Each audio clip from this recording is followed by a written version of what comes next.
The Arab Sugar Daddy and the Beautiful Indian Girl. A novel by Dr. A. Ahmed. This is a one-sided love story between a rich old Saudi man and a beautiful poor Indian girl. It was written in English and translated into Arabic by Dr. A. Ahmed. It is a romantic tale that was narrated in 6 books. Book 1. The Arab Sugar Daddy falls in love with a beautiful Indian girl. Copyright. All rights are reserved. No part of this book may be reproduced, stored in a retrieval system, or transmitted in any form or by any means without the prior written permission of the author except by a reviewer, who may quote brief passages from the review for printing in a public newspaper, general magazine, school journal, or university article. All characters in this novel are fictitious and any resemblance to real people, living or dead, is purely coincidental. Chapter 26. The Tragedy of the Family of Jamal Khan. None of the 4 Muslim suspects who were falsely accused and detained in the sham terrorist plot paid a higher price or had their lives ruined than the handsome lover of the beautiful maid Rayhana and his family members. We need to write 12 chapters to narrate the many tragedies that Jamal Khan's sick mother, 3 sisters, and 6 brothers went through in his absence when he was in prison. But to avoid recounting sad and heartbreaking details, we will try to summarize them in 2 or 3 chapters and move as quickly as possible to the longing of the beautiful Muslim widow, Rayhana, and her desire to travel to the country of petrodollar, where she expects to become rich in her work as a maid in the palace of her rich sponsor, the Arab Sugar Daddy. I mean Rayhana's dreams of becoming a filthy rich Indian woman like the Indian girl Christy and then marrying the handsome lover of her life. Jamal's mother was in a government hospital dying of cancer when he was arrested. She was in the final stages of her life when her son ended up in prison on terrorism charges. 3 weeks later, she breathed her last in a filthy public hospital that housed the poor, the so-called Hindu Dalits and other wretches called the Harijans or Untouchables. Jamal has 3 sisters and 6 brothers. All his siblings are younger than him. Their father died 2 years ago due to his addiction to the illegally manufactured local liquor drink daru. For 7 days, his Muslim wife and 10 children did not leave a hospital or police station in Bombay while they searched for his dead body. He died while drunk and was lying lifeless somewhere in a filthy gutter near the shanties of Andheri railway station. Before they could find his body, Bombay municipal workers burned him to ashes as if he were a dead Hindu. When his Muslim wife and 10 children objected, they were told that the hospital did not know his religious affiliation and, furthermore, that they could not be expected to keep a body until it decomposed. Of course, such an excuse for burning his body was a lie, because his private parts showed that he was a circumcised man and that only Muslim Indians circumcise their males. But the truth is that the hospital doctors stole many of his organs during the autopsy. These organs were sold to fake doctors for use in secret surgeries on rich sick Indians or wealthy Arab patients to transplant kidneys or eyes. However, after his sad end, his eldest son Jamal became the sole breadwinner. He had to feed 10 mouths in addition to his own. His 3 sisters worked with their mother as maids in the homes of rich people, but when they reached puberty, their mother began to prevent them one by one from working. She was afraid that these rich, lustful men would rape one of her teenage girls or trick her into giving her a little money and getting her pregnant with an illegitimate child. Jamal Khan is the eldest, followed by his 3 sisters and then his 6 brothers. The poor in India do not use condoms or any type of birth control. What is added to the population explosion in India is that the majority of destitute Indians have nothing to do for enjoyment or entertainment except having sex. After all, it's free and easy to access. Former Prime Minister Indira Gandhi's son, Sanjay Gandhi, has come up with a plan to stop rapid population growth. He promised to pay a few thousand rupees to any Indian man who agreed to receive an injection to permanently sterilize himself. However, his plan was abused by government officials and police officers who forcefully performed vasectomies to meet quotas and, in some cases, sterilized women as well. Officially, men with 2 or more children had to undergo sterilization, but many unmarried young men, political dissidents, the ignorant, and the poor were also believed to have been sterilized. As a result, the program was stopped due to numerous cases of violations, catastrophic failure, and the failure to hold those responsible accountable for its incorrect management. After Jamal Khan was arrested, his three sisters were forced to return to work in the homes of rich people to help provide food for themselves and their younger siblings. They are young, 13, 14, and 15 years old. The 14-year-old sister became pregnant by someone in one of the homes where she worked. It is illegal in India for a female to get pregnant at this age, but Jamal's sisters are ignorant of their rights. The 13-year-old sister fell in love with a Hindu handsome teenage boy who lived near her hut, with whom she also had sex and became pregnant.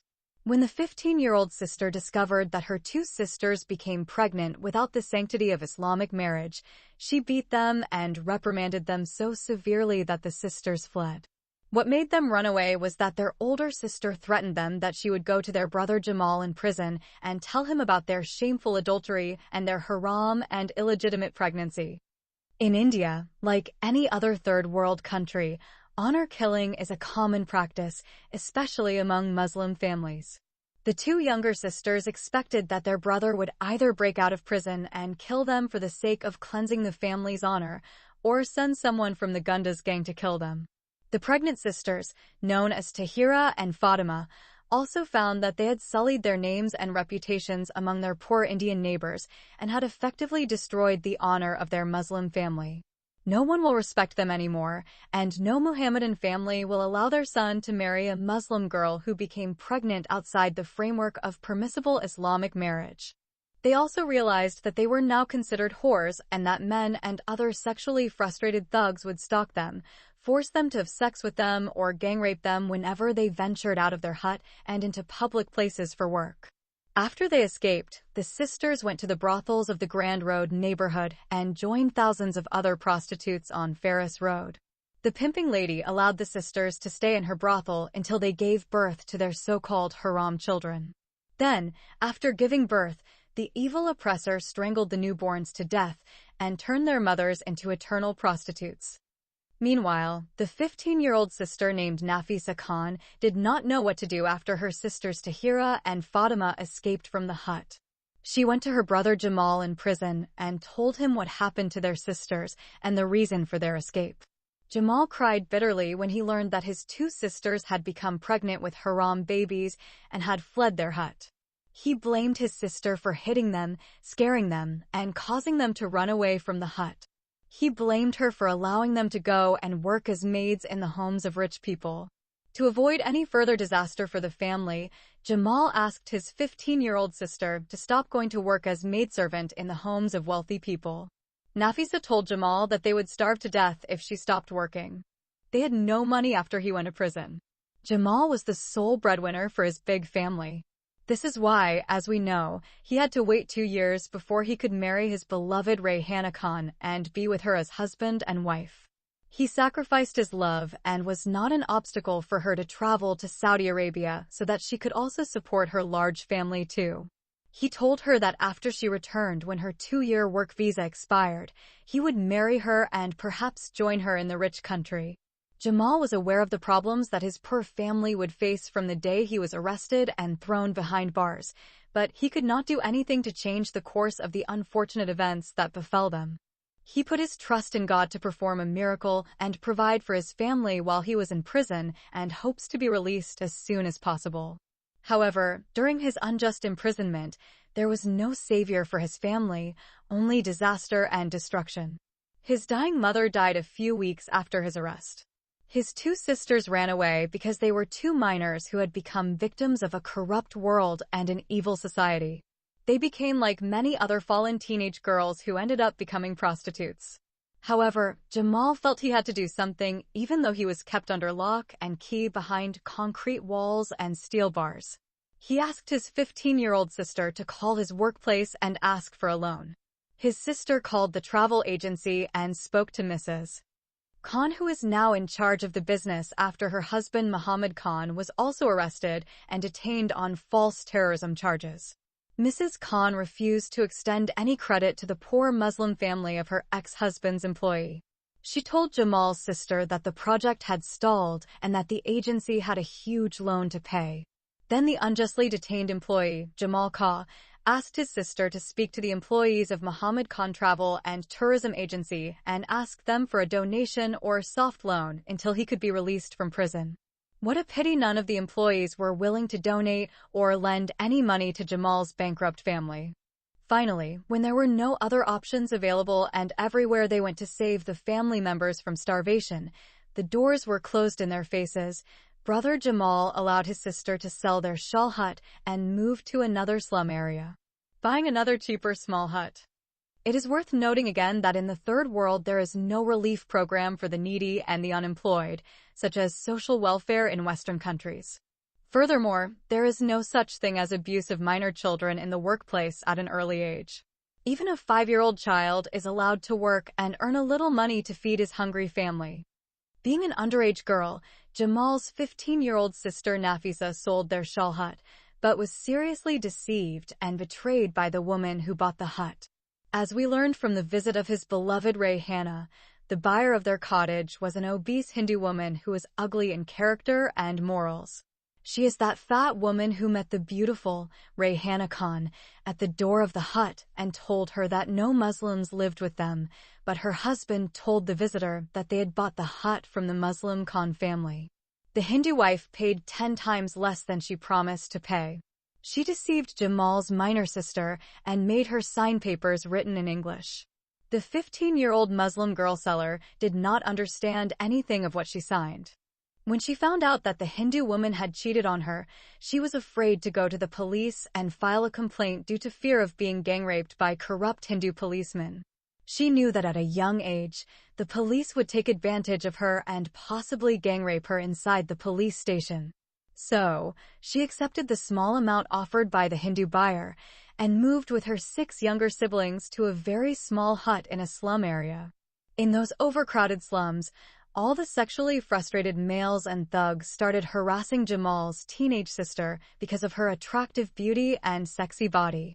She is also a very beautiful girl like her handsome brother. She is now living in the shadow of the scandal of her 2 pregnant sisters who ran away and became prostitutes in Fairs Road. With her traveled to her new slum shanty the scandal of her 2 sisters, who had fallen into prostitution and now sold their thighs to men in the brothels of Bombay Central. Therefore, the uncultured, backward males and slum dwellers hover over the pretty teen girl Nafisa Khan and night like evil spirits that want to possess her and reside inside her body like a haunted house. Every man wants to have sex with her for a little money or rape her because she has no father, big brother, or any adult male chaperone to protect her. She started fighting with them and screaming for help whenever some of these crooks and useless men came and tried to break into her poor hut and rape her at night.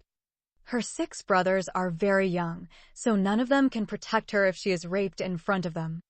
Meanwhile, Jamal's sister followed her brother's advice and stopped going to rich people's homes. The little money that remained after she bought the new poor shack did not last more than 2 months. When the family ran out of food, she had to send her younger siblings to the streets and local railway stations to beg. She managed to get a small job for one of her brothers. It was an unpaid job. He worked in a small tea cafe, and the Muslim shop owner only provided him food in exchange for cleaning the place. He refused to give him money.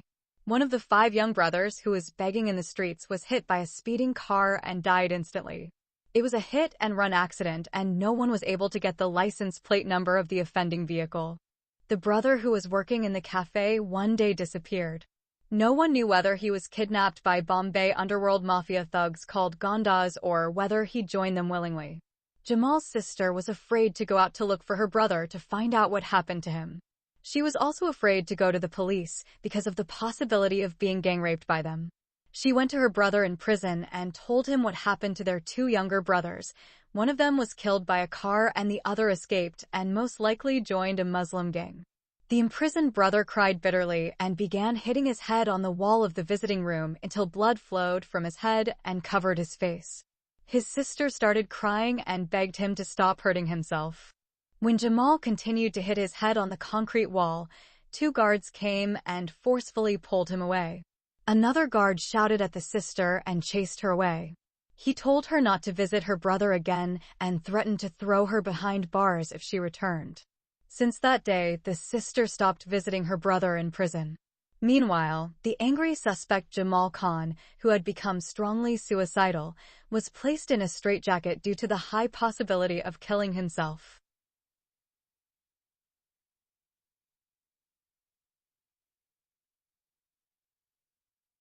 Chapter 27.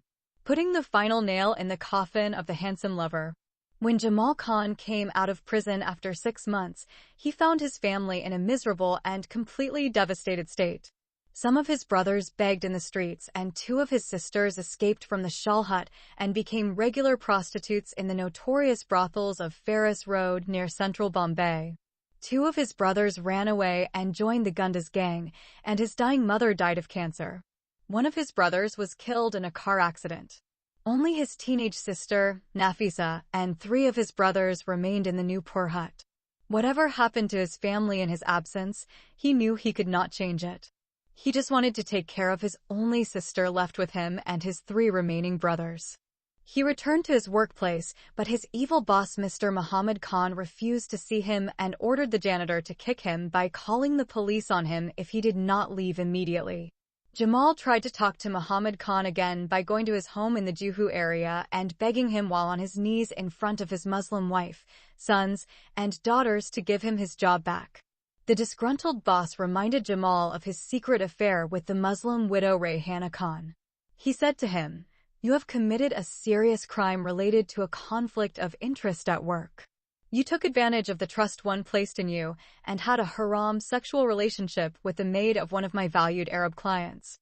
You stabbed me in the back and made my Arab commercial client, Sheikh Firoz bin Ahmed, insult me with obscene words and accuse me of deceit in front of my employees. What would have happened if that Muslim widow had become pregnant by you and we had sent her pregnant with an illegitimate child to her Saudi sponsor? She will be stoned to death in Saudi Arabia because she became pregnant through adultery without a legitimate Muslim husband. Then all the blame will fall on me if she says that her rapist or the one who committed adultery with her was an employee of my travel agency." Mr. Muhammad Khan then reminded his former employee Jamal Khan that when he applied to work for him, he signed an employment contract stipulating that he would adhere to certain standards and principles. According to these terms, no employee is allowed to initiate a romantic relationship with a female employee or engage in an intimate sexual relationship with another employee. It is not permissible for any female employee to exploit her position and have an inappropriate love or sexual relationship with a foreign Arab client or an employee with an Indian female client.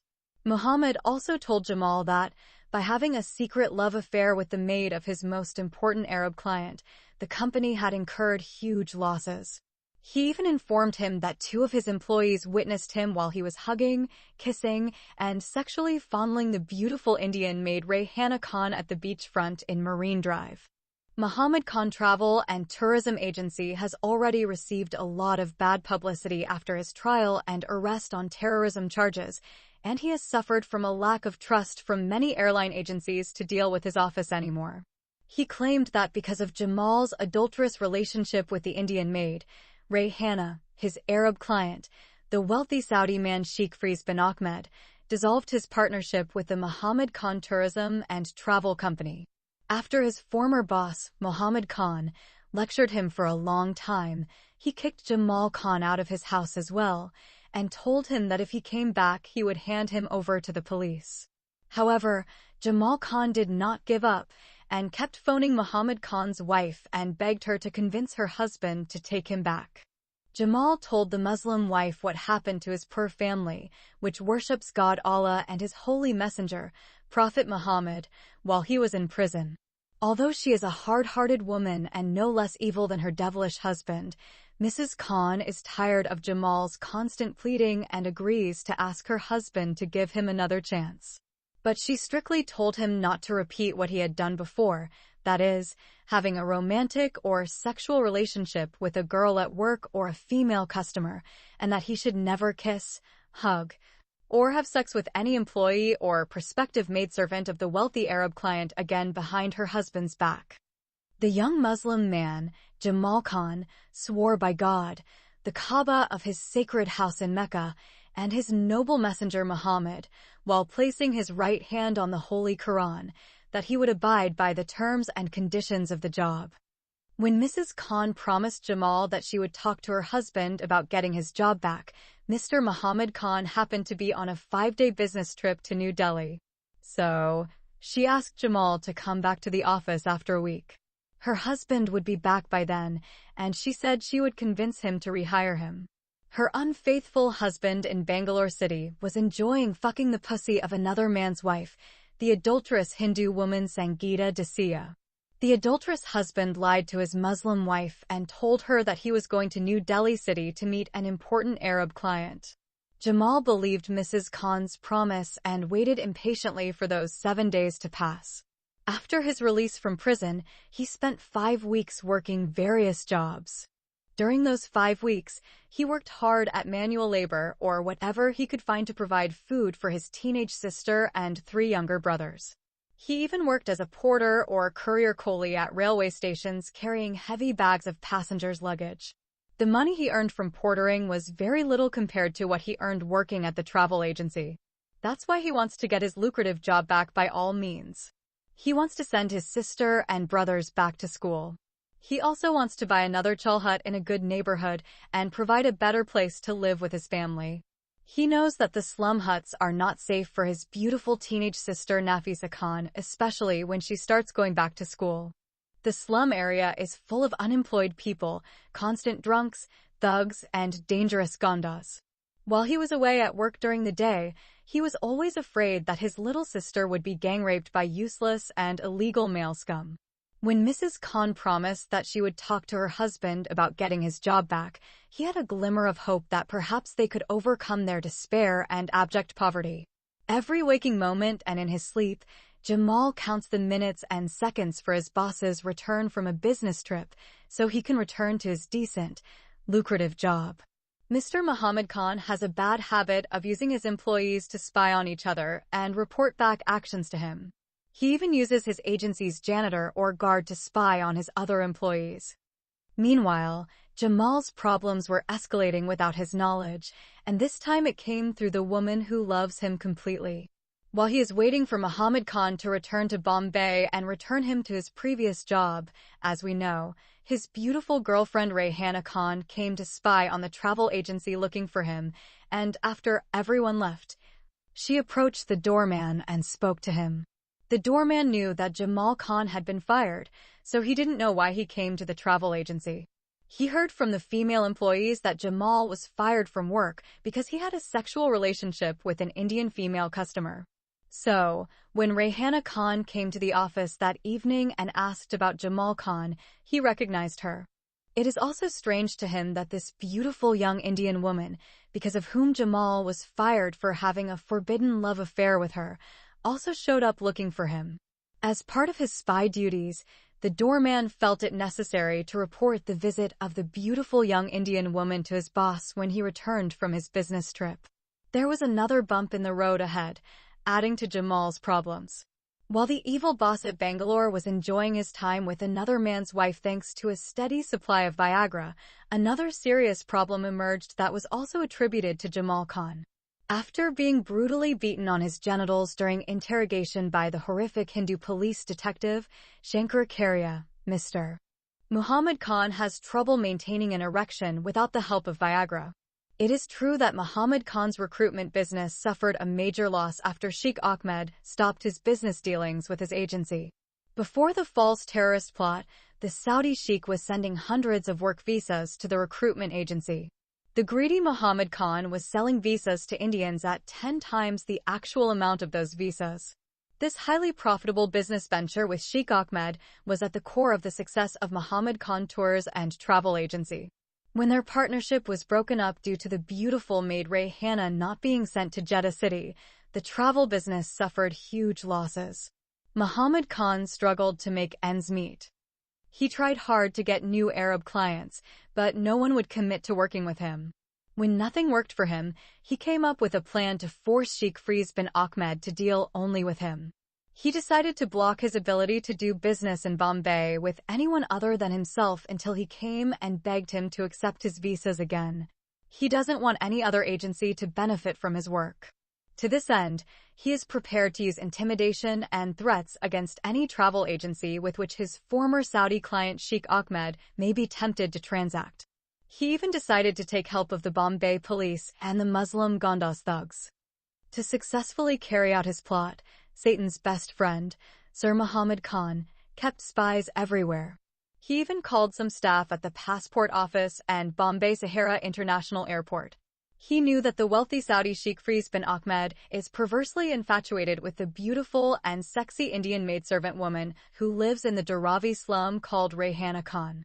So, he speculated that her wealthy sugar daddy might use another travel agency to find Rayhana Khan and fly her back to his country.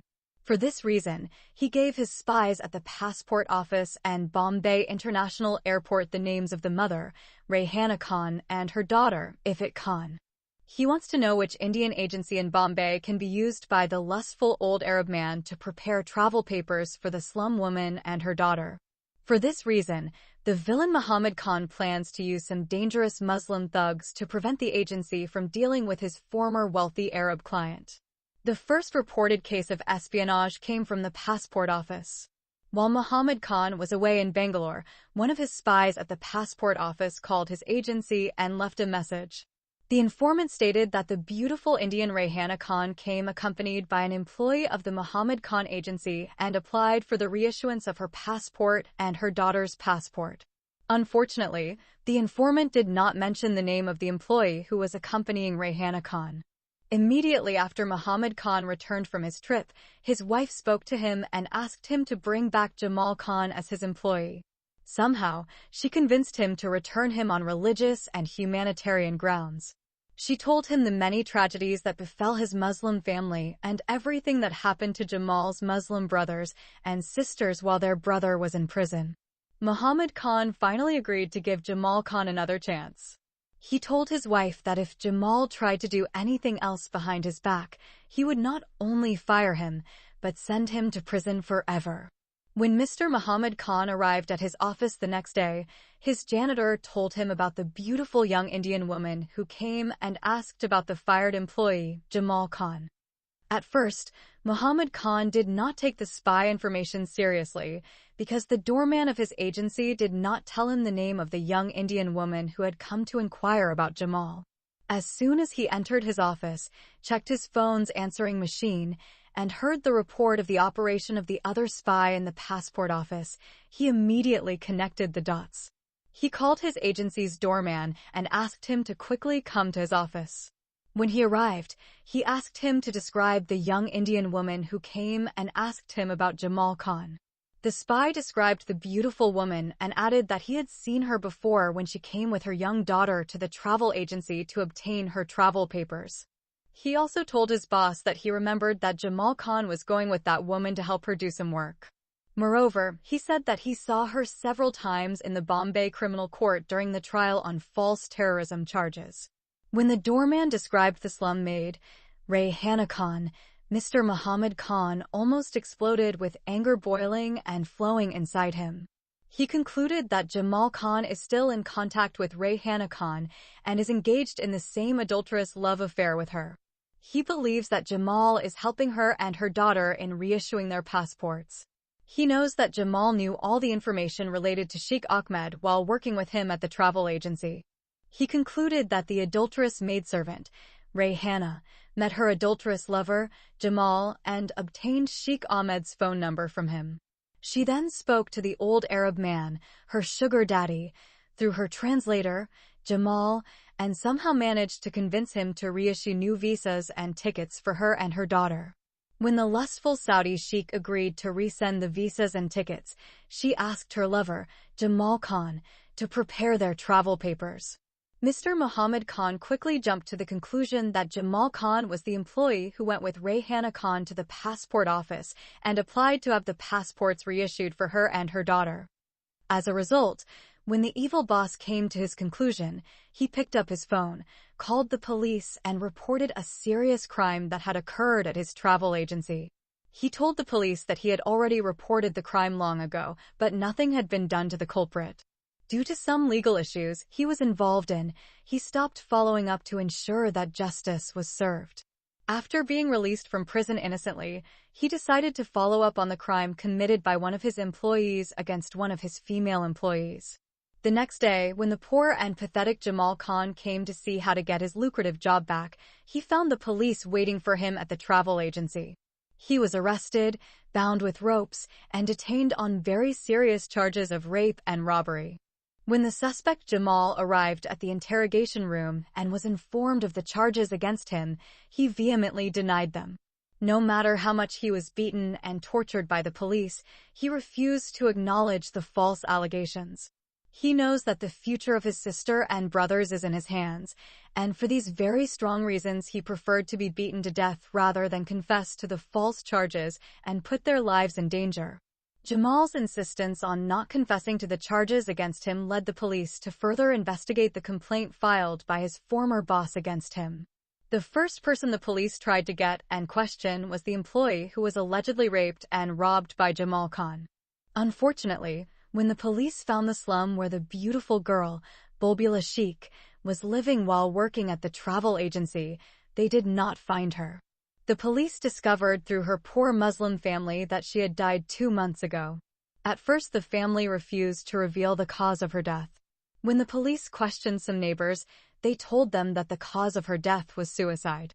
The police then went to the hospital where her body was taken after she committed suicide. The medical report confirmed her death by suicide. The report stated that Bulbula Sheikh was pregnant at the time of her suicide. In India, society expects a rape victim to kill herself. We will not be distracted and elaborate on this serious side issue of the victim's suicide and continue with the issue of Jamal Khan being unjustly arrested. Based on the medical report, the police concluded that Bulbula Sheikh became pregnant by her rapist, Jamal Khan. Therefore, the Bombay police found sufficient evidence to convict accused Jamal of rape. During the trial, Mr. Muhammad Khan placed his right hand on the Holy Quran and swore to God that Jamal Khan had stolen money from his agency's treasury and that his employee, the victim, Bulbula Sheikh, while crying with hot tears, confessed to him that Jamal had raped her inside the office when the other employees were out for lunch. He spoke as a pathetic liar and a brutal deceiver, and said in court that he truly felt the need to testify and bring justice to this innocent teenage girl who was no longer able to speak for herself, and may her pure soul rest in peace. As events unfolded in court, a few months later, the suspect Jamal Khan was tried, found guilty,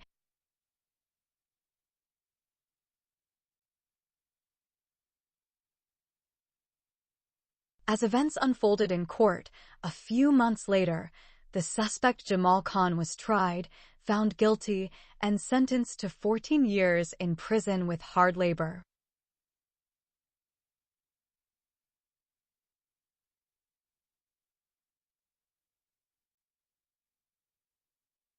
Chapter 28. The Strong-Willed Underage Girl. Jamal's remaining sister of his 3 sisters called the travel agency after her brother did not return to their poor hut for 5 days. She still has the work phone number her brother gave her while he was in prison. The agency owner, Muhammad Khan, was the one who happened to answer the main line. The teenage sister asked about her brother, and Muhammad Khan told her that her brother had been arrested a few days ago by the Bombay police. He added that Jamal was arrested inside his office and taken out as a notorious criminal prisoner. He did not tell her the specific charges. He then lied to her and falsely claimed that her brother Jamal had some money owed to him that the travel agency was supposed to pay him. The unjust man had already learned from his wife that Jamal only had one sister left and that his other 2 teenage sisters had run away from home after becoming pregnant outside of a permissible Islamic marriage. It was Jamal who sadly narrated to Satan's wife the tragedy of his family that had happened while he was in prison. He told her everything and hid nothing from her. The wife also told her husband that Jamal's remaining sister was only 15 years old. So, his criminal mind devised an evil satanic plan. Evil is his middle name, his first name is Satan, and his last name is the devil. When the minor girl called and inquired about her missing brother, he told her to come and collect the money owed to her detained brother in exchange for the wages he earned. When Jamal's sister came, the evil man gave her 2,000 rupees and also offered her a good job in his agency. He pretended to be sad for her poor Muslim family, which lost its only breadwinner, Jamal. The sister isn't qualified to work in his company, but he couldn't deny himself the opportunity to poach a teenage girl. For a notorious womanizer like him, it's like catching fish in a barrel, and it's hard to leave fresh feminine meat alone.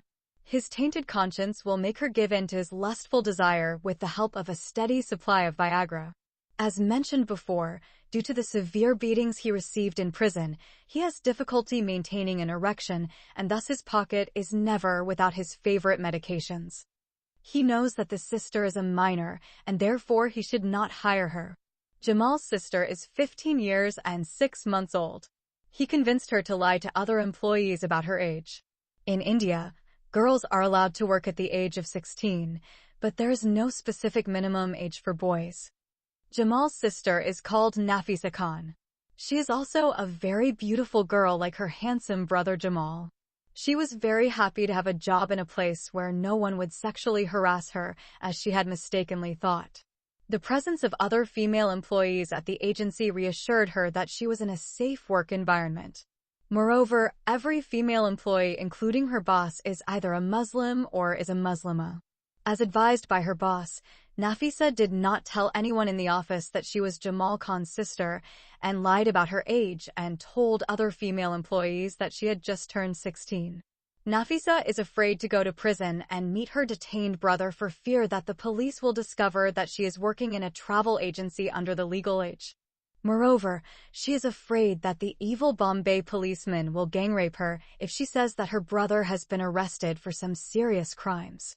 It was the devil incarnate Muhammad Khan who said that her brother had been arrested for being involved in serious crimes, but he did not mention to her what those heinous crimes were.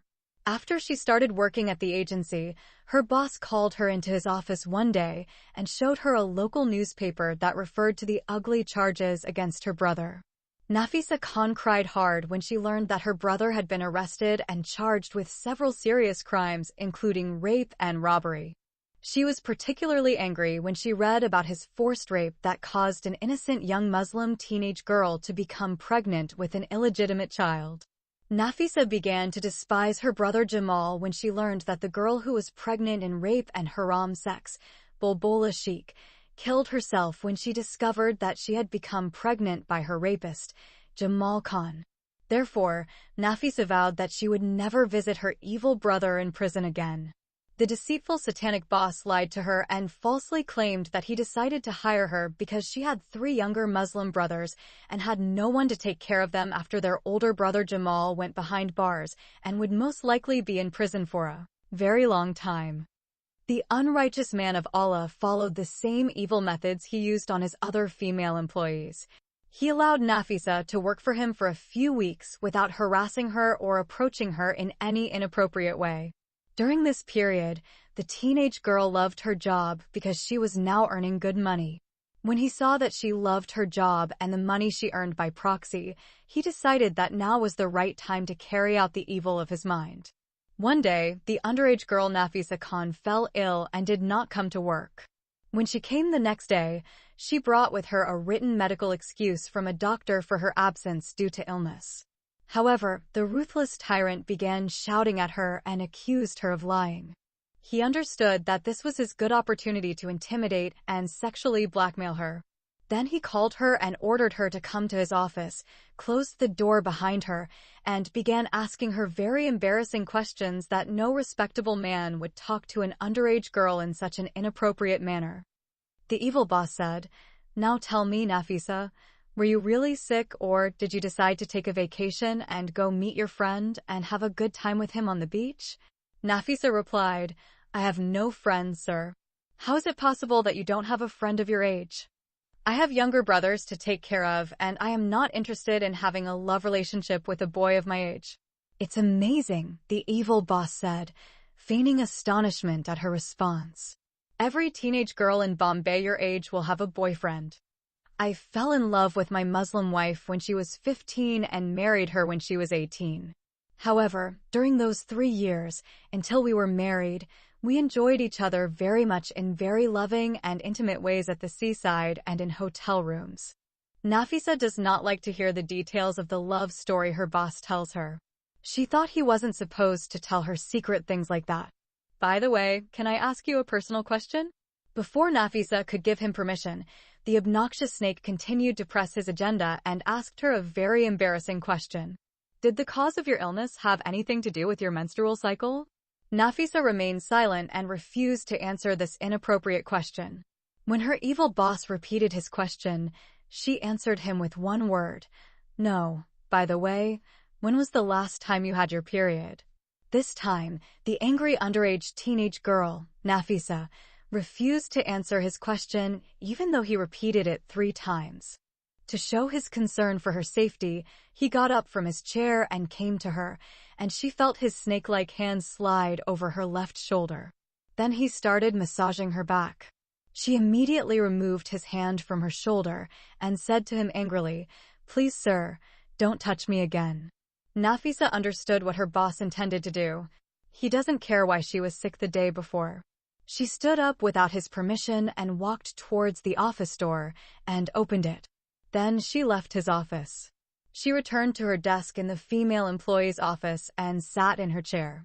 The evil boss picked up his mobile phone and dialed the number on her desk phone. Nafisa picked up the phone, and when she heard it was her boss's voice, she hung up the receiver forcefully and hung up.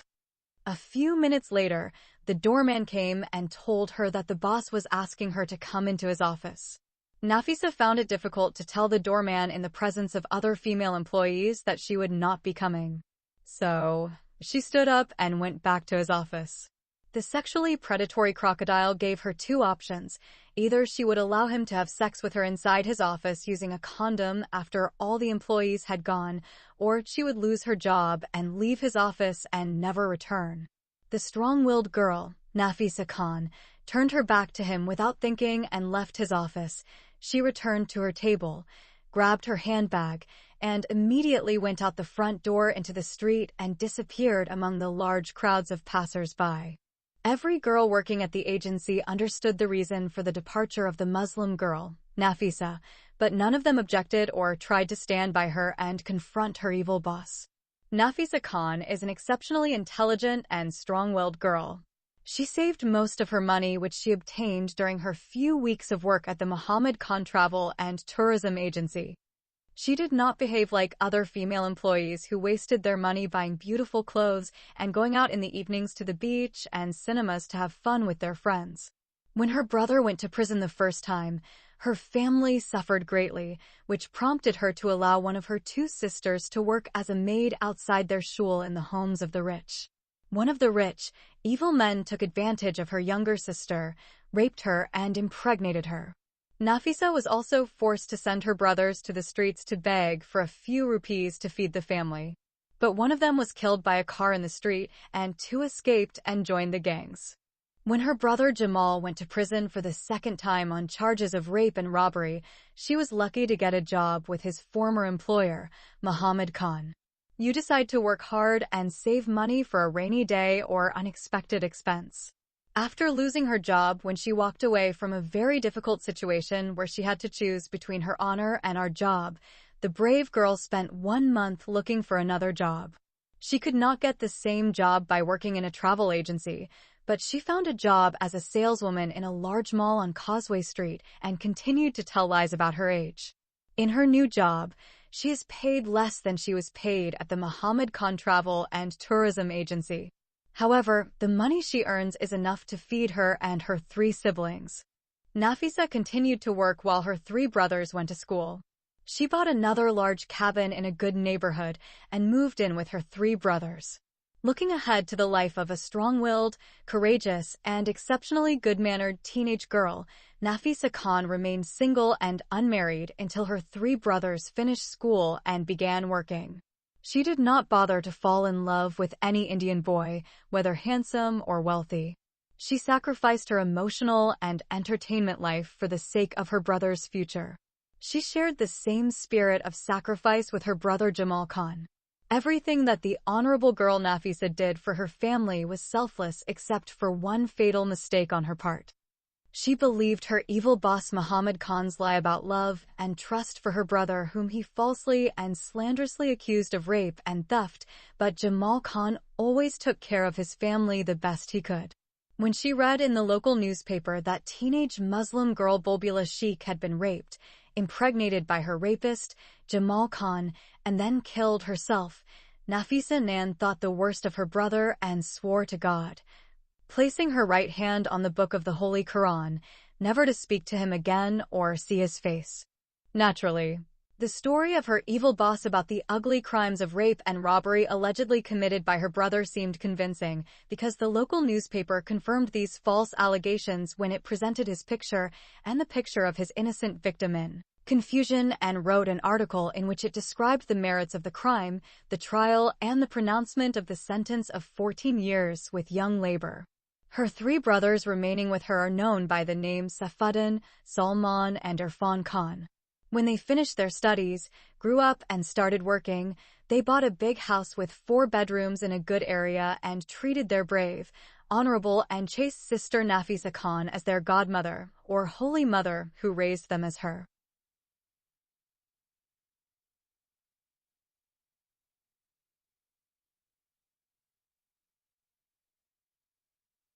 Chapter 29. Suicidal Death of a Rape Victim. If Rayhana had known that her secret visit to the Muhammad Tourism and Travel Agency would cost her lover his freedom and put him behind bars for 15 years, she would never have gone there.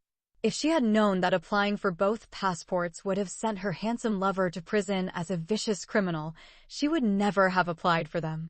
If she had predicted that her desire to travel to rich Arab countries would separate her from her handsome lover for many years, she would not have wanted to travel outside her country, even for a second. If she had expected what awaited her and her young daughter in that rich Arab country where the house of God is, Rayhana would not have wanted to go there at all.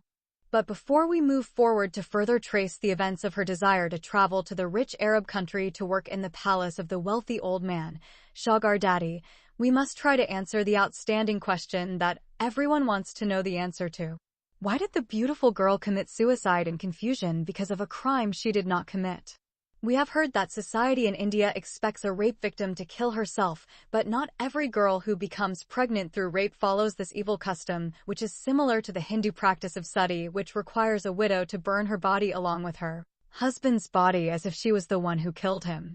It is unfortunate that the beautiful, innocent girl, Bulbula, killed herself by burning her body as if she were a Hindu widow. The only difference is that she did not burn the body of her evil rapist, Satan Muhammad Khan, with her. Every person driven by righteous anger might wish that she would come and shoot him to death in his office in front of his other rape victims before killing herself. As we know, the actual culprit and rapist is not the innocent boy Jamal Khan.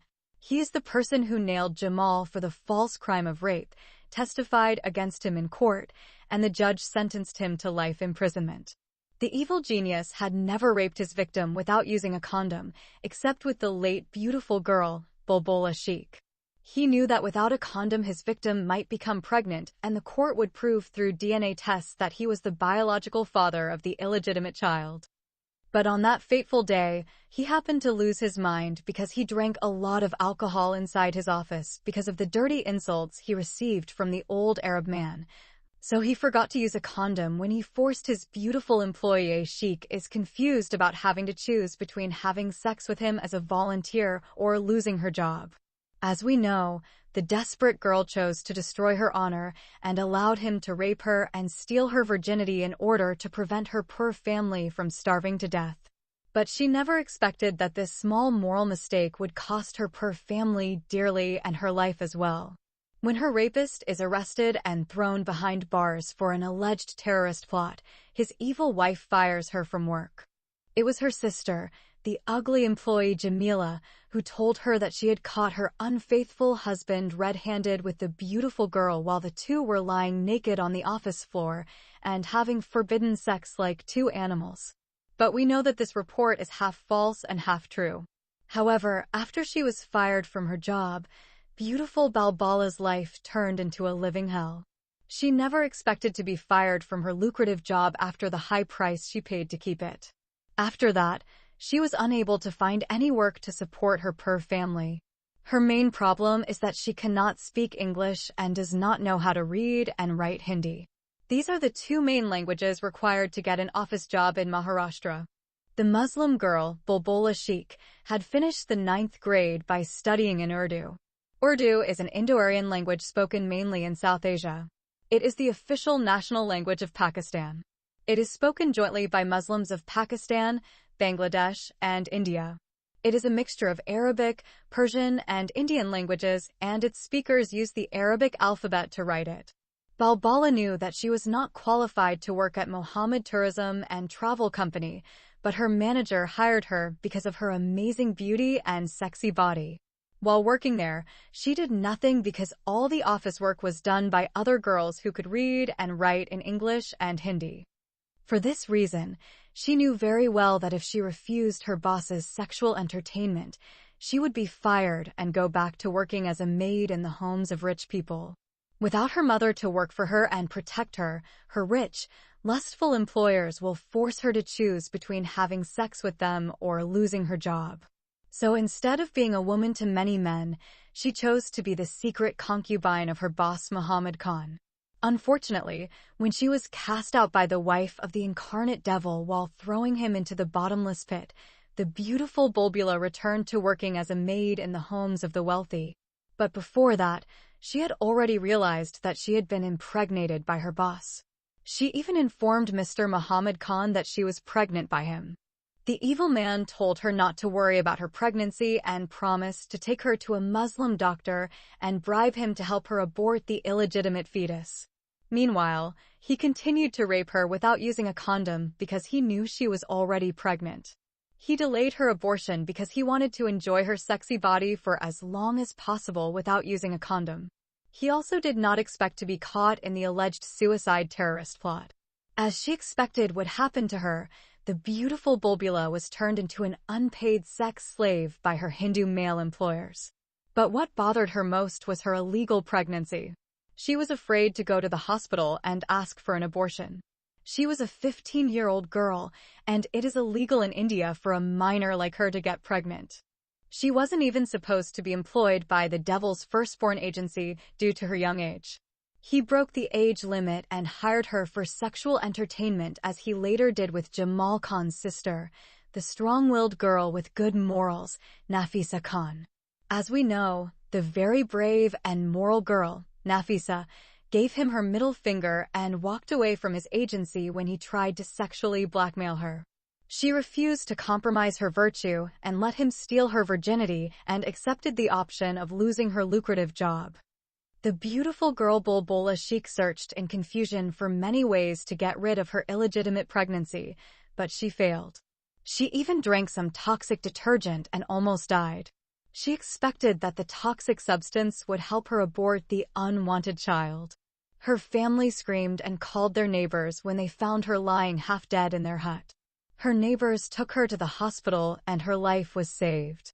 The hospital doctor forced her unconscious body to regurgitate the deadly detergent, but the doctor did not know that the patient had done this intentionally. Bulbula wrote in her discharge papers from the hospital that she drank it by mistake at night, thinking it was milk. 2 months after the serious kitchen accident that nearly claimed her life, her big belly due to pregnancy appeared, and all the Muslim men and women around her knew that she had committed adultery and become pregnant with an illegitimate child without a permissible Islamic marriage. Most of her neighbors are Muslims, and for them this is the biggest sin an unmarried Muslim girl can do. They collectively believed she was selling her thighs for money to the wealthy men she was working for as a maid. Her attempt to get rid of the ill-gotten child by drinking toxic detergent was considered by her Muslim neighbors to be a deliberate suicide attempt on her part. Another serious problem that the beautiful girl Bulbula faced and could not accept easily was the loss of her Muslim lover. Her Indian lover was her cousin and also handsome. She loved him more than she loved herself.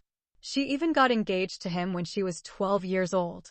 He was still a school student, and his parents said they would allow him to marry his beautiful cousin Bulbula Sheikh as soon as he finished 12th grade and started working at a lucrative job. Unfortunately, when his parents heard about the scandal of his fiancée's illegitimate pregnancy, they forced him to break off the engagement. At first, the friend did not want to break off his engagement to his beautiful lover because he loved her with all his being. He even refused to believe that his well-behaved fiancée would do this heinous act of committing adultery with another man. But his family challenged him and forced him to take his fiancée, who was accused of adultery, to a Muslim doctor and conduct a pregnancy test using urine and blood on his Muslim friend's body. But the beloved Bulbula, who became pregnant through voluntary rape with her evil boss, refused to go with him to the doctor and undergo an examination. What a regret! Her rejection forced him to break off the engagement and also break up his love affair with her. Immediately, his family found another beautiful-looking Muslim girl and engaged her to their so-called good Muslim boy. The engaged couple quickly got married, and a large Islamic wedding ceremony was held for them, attended by everyone except his ex-lover Bulbula and her family.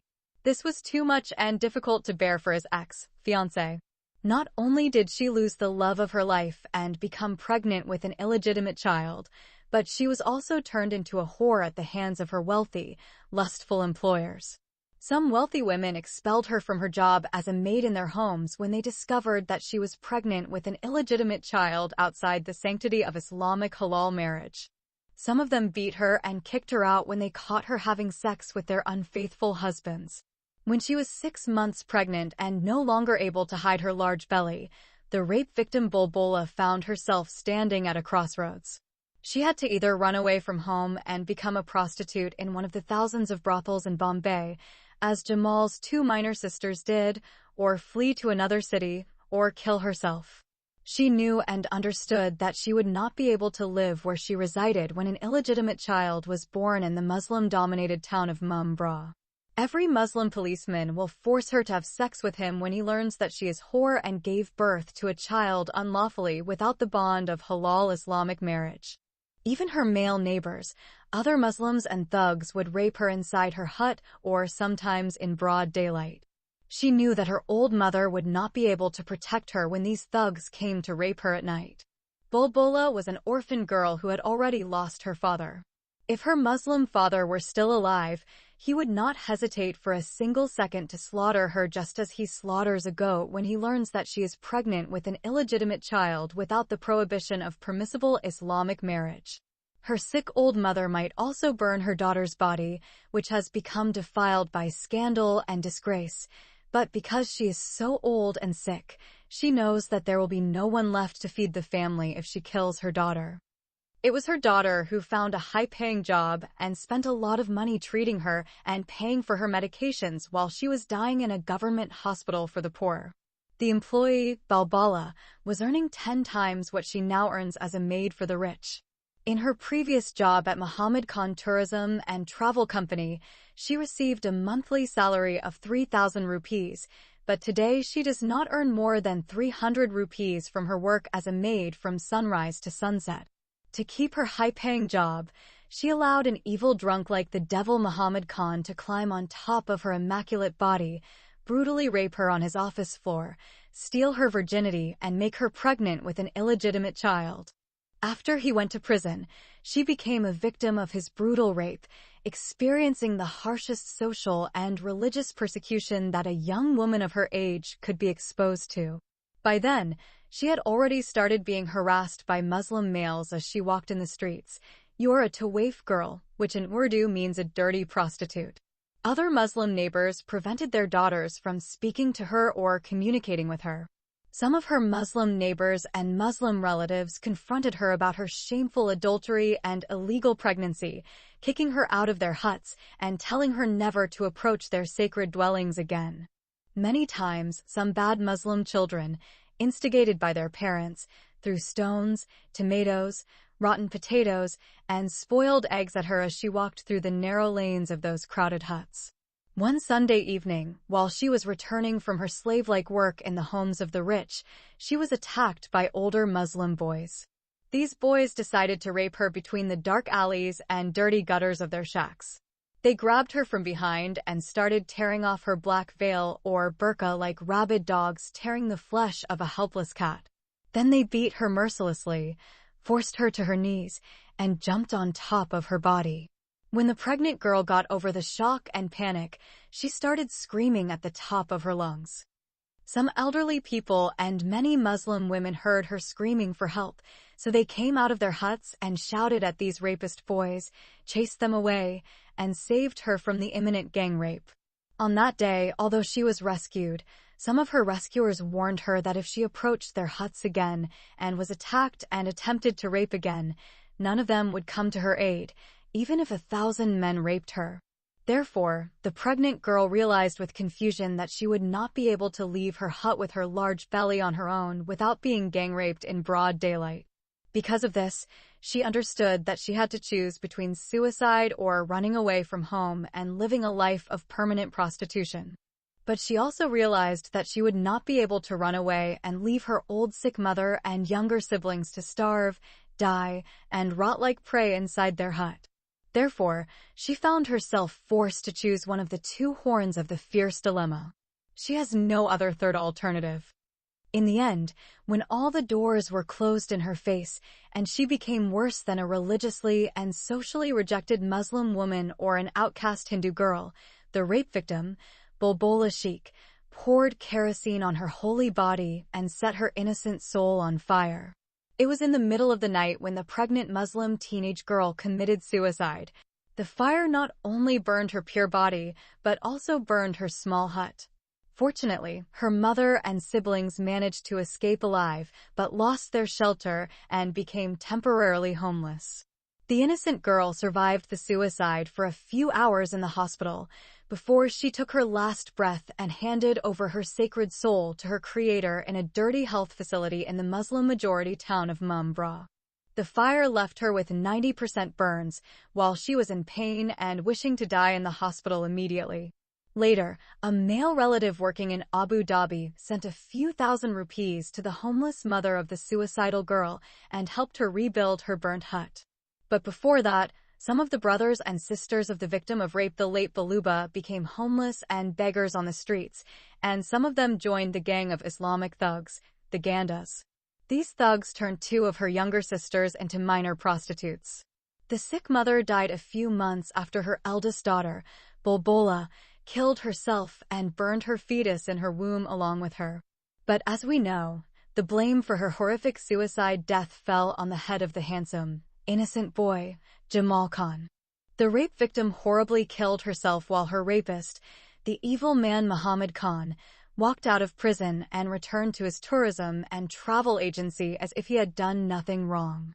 He was treated as a great Muslim hero and a living martyr by other Muslims when the Bombay Criminal Court declared him not guilty of the bogus terrorist plot. His other victim, Jamal Khan, was later convicted as a rapist and thief and sentenced to 14 years with hard labor.